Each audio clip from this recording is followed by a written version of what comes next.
Jacques Benkoski of US Venture Partners, speaking at the Startup Accelerator Conference, describes how serial venture capitalists may view investments in a very different light than some of his angel or later stage investor colleagues. In the ecosystems, there is the angel investors. Originally, they were really angels in the sense they were not making a job out of it. And then we've seen over the last 5 to 10 years, people like Jeff and others that have successfully built a platform from which they do angel.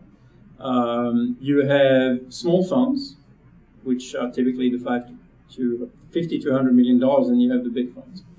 The economics under which each of those categories operates are completely different. If I give a company $1 million and it returns to me $10 million, I shouldn't even mention it to my partners because we're a $600 million fund and who cares, right? Whereas Jeff will get $10 million that will set him up for the next 2 years or whatever of investment. So it's a completely different dynamic in terms of what we're looking for, in terms of the metrics that we're judging a company by. To give you a sense, for me to be able to propose an investment to my partners, I have to show that our return, our participation in the success of the company will be at least $50 million. Right? Anything that will be smaller than that is not something we can do, even though I may love the entrepreneur, I may love the market, I may love the product. Can't do it. That's not the business we're in. Whereas earlier stage people or smaller funds will find it absolutely perfect for them. So what's important is for the entrepreneurs, and in the case of the accelerators, to understand where you're directing your companies.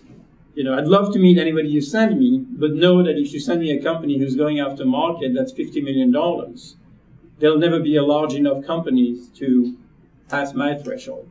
It's not a bad company, don't get me wrong. You could be very successful with it.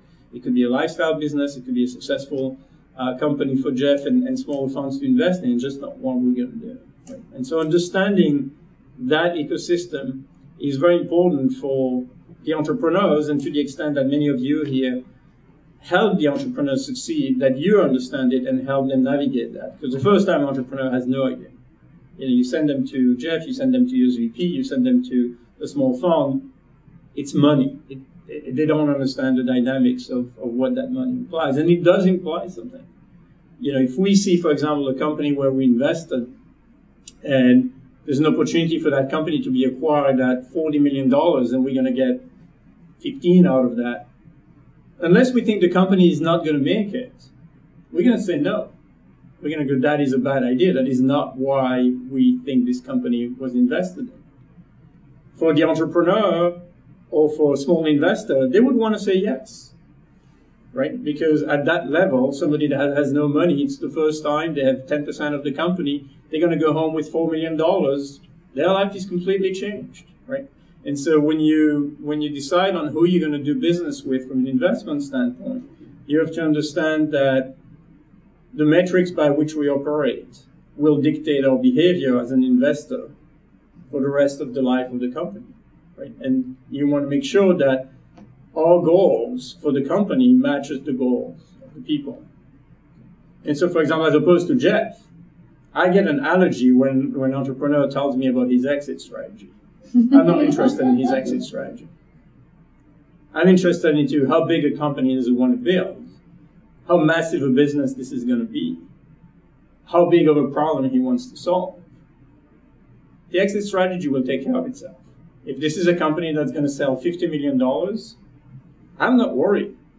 They'll either go public sooner or later, or somebody will buy them for a lot of money. But I'm not thinking about that at the time of the investment. I'm thinking about how big can this be? Can this really become a massive company that's going to change something? Right? And so naturally, you have to understand what different groups of investors are looking for, and guide yourself and your companies and the people you know towards the people that match what they're looking for. For more from the Startup Accelerator Conference and Jacques' perspectives on types of investors, visit usvp.com.